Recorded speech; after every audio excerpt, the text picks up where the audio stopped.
श्री गणेशाय नमः। श्री सांब सदाशिवाय नमः। श्री शिवगीता द्वितीय अध्याय। ऋषियों ने पूछा, महर्षि अगस्त्य श्री रामचंद्र जी के समक्ष क्यों आए और उन्होंने राम को उस निष्कलंक विरजा व्रत की दीक्षा किस प्रकार दी? कृपया यह भी बताइए कि उस व्रत से श्री राम को क्या फल प्राप्त हुआ? सूत जी ने कहा, जब जनक नंदनी सीता का रावण द्वारा हरण कर लिया गया तब श्री राम सीता जी के वियोग में अत्यंत विलाप कर रहे थे। रघुनंदन श्री राम अपने भाई सहित प्राण त्याग देने की इच्छा करने लगे। वे निंद्रा रहित होकर अपने स्वरूप को भुलाकर अनेक दिन और रातों तक अन्न जल का त्याग करके शोक में डूबे रहे। जब लोपामुद्र के पति महर्षि अगस्त्य को श्री राम की यह अवस्था ज्ञात हुई तब वे उनके पास आए। फिर उस महर्षि ने उन्हें संसार की निष्फलता का उपदेश दिया। हे राजाओं में श्रेष्ठ, आप किस कारण शोक कर रहे हैं? विचार कीजिए, यह प्रिय किसकी है? क्या आप नहीं जानते कि यह शरीर पंच महाभूतों से बना हुआ और जड़ है? जो आत्मा समस्त दोषों से रहित सत चित आनंद स्वरूप तथा समस्त पूर्णताओं की अधिष्ठात्री है, वह न जन्म लेती है, न मरती है और न ही शोक को प्राप्त होती है। जैसे यह सूर्य समस्त प्राणियों की दृष्टि का आधार होकर भी उनके नेत्रों के दोषों से कभी स्पर्श नहीं होता, उसी प्रकार आत्मा भी सर्वथा निष्कलंक रहती है। उसी प्रकार आत्मा भी जो समस्त प्राणियों के भीतर स्थित है, शोकों से प्रभावित नहीं होती। और यह शरीर भी केवल अपवित्रताओं का एक पिंड है जिसे ज्ञानी जन जड़ समझकर त्याग देते हैं। यह शरीर मृत्यु के बाद अग्नि में जलाया जाता है अथवा गीदड़ों आदि द्वारा खाया जाता है, फिर भी इसे कुछ भी नहीं ज्ञात होता। तब अपने पूर्व संबंधियों से वियोग होने पर इसे कैसी पीड़ा हो सकती है? वह स्त्री स्वर्ण के समान गौर वर्ण वाली हो अथवा कुशाग्र के समान श्याम वर्ण वाली, जिसकी पतली कमर उन्नत और विशाल स्तनों के भार से झुकी हुई हो, जिसके विस्तृत नितंब और पुष्ट जांघाएं हो, जिसके चरण कमल के समान लाल हो, जिसका मुख चंद्रमा के समान शोभा युक्त हो और जिसके उदर बिंब फल के समान अरुण हो, जिसकी दोनों आंखें नील कमल के समान सुंदर हो, जिसकी वाणी कामोत्तम कोयल के समान मधुर हो और जिसके चरण मंदोमंत गज के समान हो। जो पुरुष ऐसी स्त्री के विषय में यह सोचता है कि वह कामदेव के पांचों तीक्ष्ण बाणों के द्वारा मुझ पर कटाक्ष कर रही है, वह वास्तव में पांचों इंद्रियों में काम वासना से पीड़ित मूर्ख है। अब मैं तुम्हें उसके विषय में विवेक पूर्ण विचार बताता हूँ। हे राजन, ध्यान पूर्वक सुनो। वह आत्मा जो सबके भीतर स्थित है, न स्त्री है, न पुरुष और न ही नपुंसक। वह निराकार, पूर्ण सत्ता, दृष्टा, आसक्ति रहित, साक्षी तथा समस्त जीवन का धारक है। वह स्त्री जिसके अंग कोमल और युवा प्रतीत होते हैं, वास्तव में अपवित्रता का एक पिंड और जड़ है। वह स्वयं न कुछ देखती है और न ही कुछ सूंघती है। हे राम, उसका शरीर तो केवल चमड़ी मात्र है। इसे अपनी बुद्धि से देखो, जिसे तुम अपने प्राणों से भी अधिक प्रिय मानते हो। वही सीता वास्तव में वैराग्य उत्पन्न करने योग्य वस्तु है। यदि पंच महाभूतों से बने ये शरीर केवल उन्हीं भौतिक तत्वों से उत्पन्न होते हैं, न कि उन सब में एक समान स्थित पूर्ण और सनातन आत्मा से, तो फिर वह कौन किसकी प्रिय पत्नी है और कौन उसका पति? वास्तव में सब एक समान है।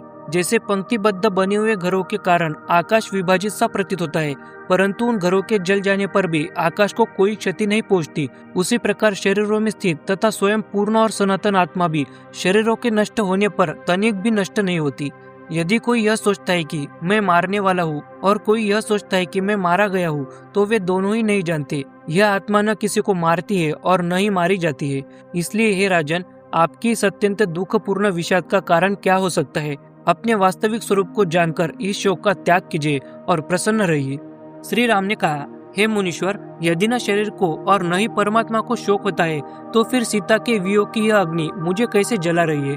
हे श्रेष्ठ ऋषि, आपने कहा कि जो विषय निरंतर अनुभव में आते हैं वे वास्तव में अस्तित्वहीन है। उस कथन में मेरे भीतर श्रद्धा कैसे उत्पन्न हो? क्या शरीर और परमात्मा के अतिरिक्त कोई तीसरा भी है? यदि नहीं, तो फिर वह कौन है जो सुख दुख का अनुभव करता है और जिससे यह जीव संतप्त होता है? हे श्रेष्ठ मुनि, कृपया मुझे बताइए। महर्षि अगस्त्य ने कहा, भगवान शिव की माया अत्यंत दुर्जय है। उसी माया के द्वारा यह समस्त जगत मोहित हो रहा है। उस माया को जगत का आदि कारण जानो और महेश्वर भगवान शिव को उस माया का स्वामी समझो। यह संपूर्ण विश्व उसी माया के अंशों से व्याप्त है। परमेश्वर सत चित्त आनंद स्वरूप अनंत सर्वव्यापक तथा सबके आत्मरूप है। जीव समूह में उन्हीं का एक अंश जीवों के हृदय में स्थित रहता है। जिस प्रकार अग्नि और लकड़ी के संयोग से चिंगारियां उत्पन्न होती है, उसी प्रकार परमेश्वर के अंश अनादि कर्मों के साथ संयुक्त होकर जीव स्वरूप प्रतीत होते हैं। वे अनादि संस्कारों से युक्त होकर जीव तथा क्षेत्रज्ञ कहलाते हैं। ज्ञानीजन कहते हैं कि मन, बुद्धि, अहंकार और चित्त ये चारों मिलकर अंतकरण कहलाते हैं। उसी अंतकरण में चेतना का प्रतिबिंब पड़ता है। इसलिए अनुभव करने वाला जीव न केवल यह शरीर है और न ही केवल शुद्ध चेतना, बल्कि दोनों का एक अद्भुत और रहस्यमय सहयोग है। अंतःकरण में प्रतिबिंबित वही चेतना जीव भाव को प्राप्त होती है और अपने कर्मों के फलों का अनुभव करती है। इंद्रियों और विषयों के सहयोग से उत्पन्न सुख दुख का अनुभव भी उसी को होता है। ऐसे जीवी इस शरीर के कर्म फलों का अनुभव करते हैं, क्योंकि यही शरीर अनुभव का आधार माना गया है। शरीर दो प्रकार के बताए गए हैं, स्थावर और जंगम। उनमें स्थावर वे शरीर है जैसे लता और वृक्ष आदि, जो एक स्थान से दूसरे स्थान तक चलने में असमर्थ होते हैं, और जंगम शरीर वे है जो अंडज, स्वेदज तथा उद्भिज रूप में उत्पन्न होते हैं। कुछ जीव शरीर धारण करने के लिए गर्भ में प्रवेश करते हैं और कुछ वृक्ष आदि की अवस्था को प्राप्त होते हैं। यह सब उनके किए हुए शुभ और अशुभ कर्मों तथा उनकी समझ के अनुसार होता है।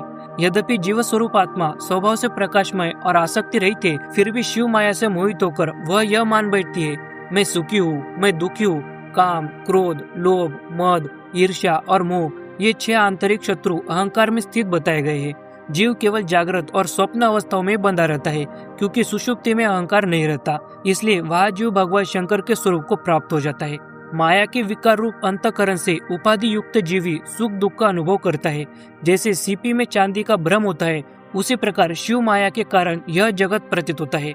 विवेक जन्य ज्ञान सबके लिए उपलब्ध है, इसलिए वास्तव में यहाँ कोई दुख का पात्र नहीं है। अतः विवेक ज्ञान के द्वारा स्वयं को शोक से मुक्त करो, व्यर्थ शोक क्यों करते हो। श्री राम ने कहा, हे मुनीश्वर, आपने जो कुछ मुझसे कहा वह सब सत्य है, फिर भी यह प्रबल प्रारब्ध तथा पूर्व कर्मों के अदृष्ट फल मेरा पीछा क्यों नहीं छोड़ते। जिस प्रकार मदिरा पीने वाले के स्वरूप की परवाह किए बिना ब्राह्मण को भी मंदोमंत कर देती है, उसी प्रकार अज्ञान नष्ट हो जाने पर भी प्रारब्ध से उत्पन्न अनुभव विवेकी पुरुष का साथ नहीं छोड़ते। अधिक कहने से क्या लाभ। जो प्रेम मुझे व्याकुल कर रहा है वह भी शिव द्वारा नियोजित प्रारब्ध ही है। वही दिन रात मुझे संतप्त करता है और यही अहंकार का कारण भी है। अहंकार से अत्यंत पीड़ित जीव मृत्यु के समय स्थूल शरीर को छोड़ देता है। इसलिए हे ब्राह्मण श्रेष्ठ, कृपया मुझे ऐसा उपाय बताइए जिससे मेरी आत्मा की रक्षा हो सके। इति श्री शिव गीता 2य अध्याय समाप्त।